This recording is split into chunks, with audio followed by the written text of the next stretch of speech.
नमस्कार, घड़ी में 9 बजने वाले हैं। वक्त हो गया है आपके favourite morning prime time show 9 बज गए का। आपके साथ हूं मैं नेहा बाथम। खबर बिहार से, और ये बड़ी खबर नीतीश के शपथ ग्रहण से जुड़ी हुई है, क्योंकि तारीख तय हो चुकी है। वो 7वीं बार मुख्यमंत्री पद की शपथ लेंगे। बिहार के सत्ता के धुरी माने जाते हैं नीतीश कुमार, और बरसों से उन्होंने सत्ता के तरीकों से लेकर सहयोगियों तक को बदला है। और अब फिर सूत्रों के मुताबिक 16 नवंबर को शपथ ग्रहण समारोह हो सकता है। दिल्ली से पटना तक जेडीयू, बीजेपी समेत एनडीए के तमाम दलों के अंदर सरकार बनाने को लेकर मंथन का दौर अब भी जारी है। आज बीजेपी की एक टीम पटना पहुंच रही है। एक दिन पहले मोदी ने उनके नाम पर मोहर लगाई थी, और अब शपथ के आसार साफ दिख रहे हैं। बीजेपी की एक टीम आज पटना रवाना हो रही है, तो हलचल तेज हो गई है। 16 नवंबर को नीतीश कुमार का शपथ ग्रहण समारोह हो सकता है। डबल इंजन की यह सरकार जो बहुमत से बिहार में अब सरकार बनाएगी, नीतीश के सर ताज सजेगा, और साथ ही 7वीं बार नीतीश कुमार मुख्यमंत्री पद की शपथ 16 नवंबर को ले सकते हैं। सूत्रों के हवाले से खबर आ रही है, बिहार के एक बार फिर से कमान नीतीश कुमार के हाथ में। और साथ ही आपको बता दें कि यह शपथ ग्रहण समारोह 16 तारीख को हो सकता है। ये तस्वीरें लगातार हम आपको दिखा रहे हैं, क्योंकि 7वीं बार 16 नवंबर 2020 को मुख्यमंत्री पद की शपथ ले सकते हैं नीतीश कुमार। इससे पहले पहली बार सन 2000 में उन्होंने मुख्यमंत्री पद की शपथ ली थी। उसके बाद 2005 में, 2010 में, 15 में 5वीं बार, एक बार फिर से 2015 में, 6ठी बार 2017 में, और अब 2020 में, यानी कि 3 साल बाद एक बार फिर से मुख्यमंत्री बनेंगे बिहार के नीतीश कुमार। अपने आप में एक तरीके का रिकॉर्ड, 7 बार मुख्यमंत्री बिहार के नीतीश कुमार, और उनका राज तिलक 16 नवंबर को हो सकता है। बिहार विधानसभा चुनाव में बीजेपी को मिली बेमिसाल जीत, और इस जीत का शानदार जश्न दिखा दिल्ली में। बीजेपी मुख्यालय में पीएम मोदी, पार्टी के राष्ट्रीय अध्यक्ष जेपी नड्डा, गृह मंत्री अमित शाह सहित तमाम बड़े नेता मौजूद थे। पीएम मोदी ने इस मौके पर बिहार की जनता और कार्यकर्ताओं को जीत की बधाई दी। चुनाव जीतने का एक ही रहस्य है, सबका साथ, सबका विकास, सबका विश्वास। इस मंत्र की जीत हुई है। बिहार में विकास के कार्यों की जीत हुई है। बिहार में सच जीता है। बिहार में विश्वास जीता है। बिहार का युवा जीता है। बिहार की माताएं, बहनें, बेटियां जीती है। बिहार का गरीब जीता है।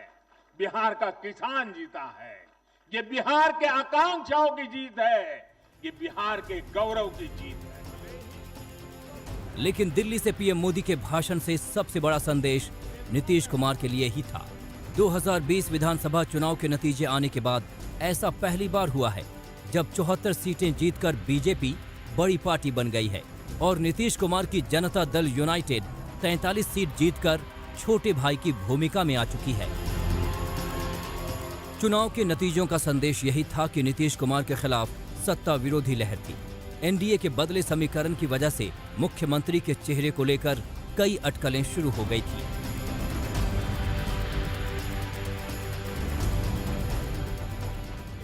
बीजेपी मुख्यालय से पीएम मोदी ने साफ कर दिया कि इस नई पारी में भी बिहार की कमान नीतीश कुमार के हाथों में ही रहेगी।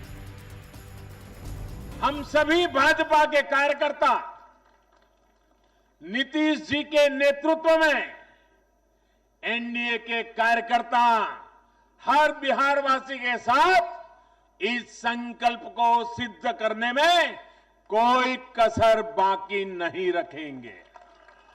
पीएम मोदी के भाषण के बाद नीतीश कुमार ने ट्वीट किया और लिखा कि जनता मालिक है। उन्होंने एनडीए को जो बहुमत प्रदान किया है उसके लिए जनता जनार्दन को नमन है। मैं पीएम श्री नरेंद्र मोदी जी को मिल रहे उनके सहयोग के लिए धन्यवाद करता हूं।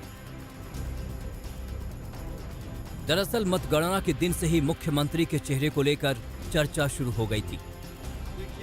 चुनाव नतीजे आने के बाद केंद्रीय मंत्री अश्विनी चौबे ने नया दांव चल दिया कि नीतीश कुमार किसी भी नंबर पर बैटिंग कर सकते हैं, चाहे यहाँ या वहाँ।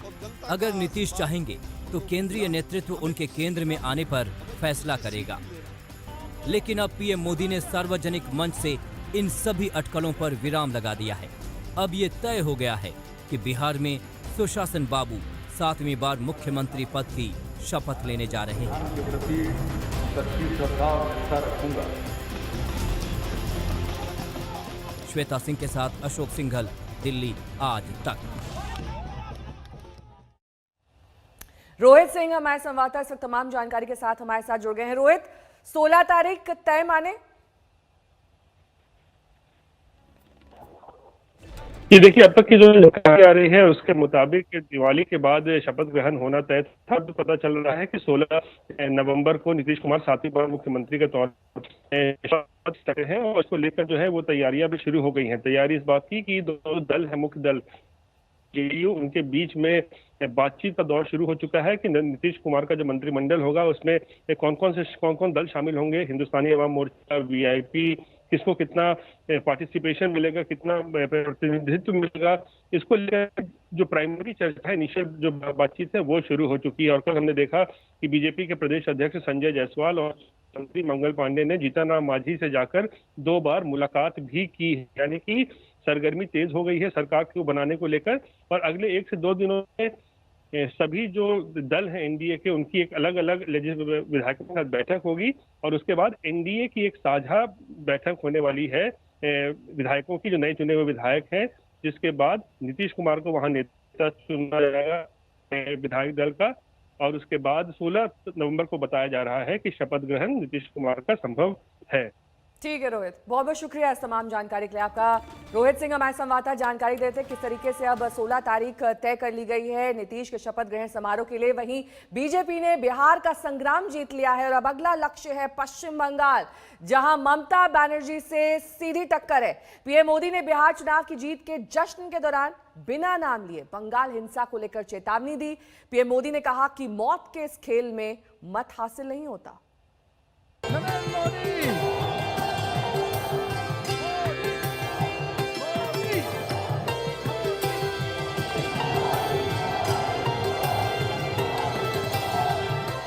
ये जश्न बिहार चुनाव में जीत का था और जोश अगले लक्ष्य के लिए। ये संदेश बिहार की जनता के नाम था, लेकिन संकल्प अगले साल होने वाले पश्चिम बंगाल विधानसभा चुनाव में कामयाबी हासिल करने का।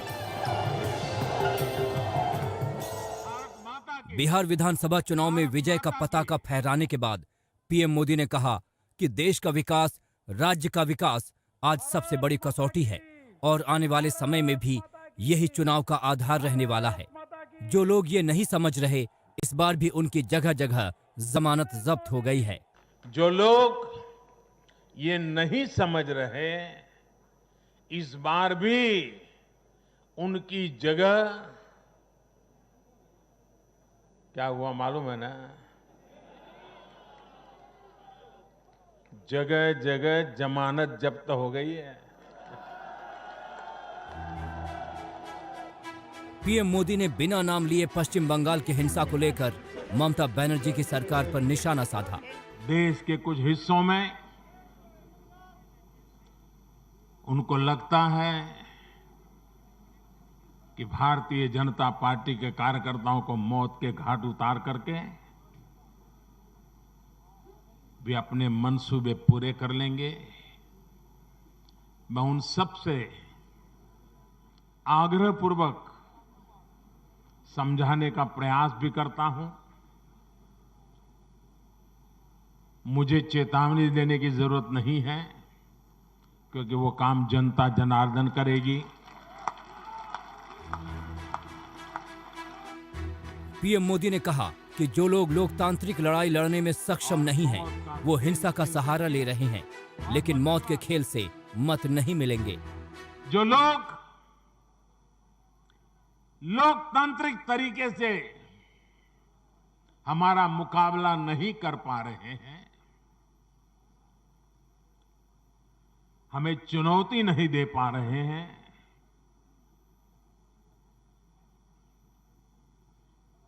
ऐसे कुछ लोगों ने रास्ता अपनाया है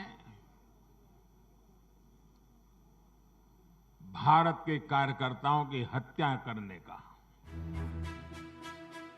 बिहार में बीजेपी की जीत को लेकर पश्चिम बंगाल में सियासी सुगबुगाहट पहले से ही तेज है। वैसे टीएमसी यही दावे कर रही है कि बिहार के नतीजों का कोई असर नहीं होगा। Unfortunately, the electoral alliance and all these things, this matters. But today or tomorrow, the BJP has to go because the separatist politics, the people of Bengal and people of India do not approve. TMC का दावा चाहे जो भी हो, बिहार चुनाव नतीजों की धमक बंगाल में भी सुनाई दे रही है। कई जगहों पर बीजेपी कार्यकर्ता जश्न मना रहे थे। बिहार की जीत से कार्यकर्ताओं का उत्साह बढ़ रहा है, इसलिए मौका भले ही बिहार की जीत के जश्न का था, लेकिन बीजेपी मुख्यालय से पीएम मोदी के संदेश ने साफ कर दिया है कि अब बारी पश्चिम बंगाल की है। कोलकाता से इंद्रजीत कुंडू के साथ अशोक सिंघल, दिल्ली आज तक। नमस्कार, मैं हूं अंजना ओम कश्यप। हमें उम्मीद है ये वीडियो आपको पसंद आया होगा। लेटेस्ट खबरों के लिए यूं ही देखते रहिए आज तक, और इस वीडियो के पसंद आने पर लाइक, शेयर एंड सब्सक्राइब करना ना भूलें।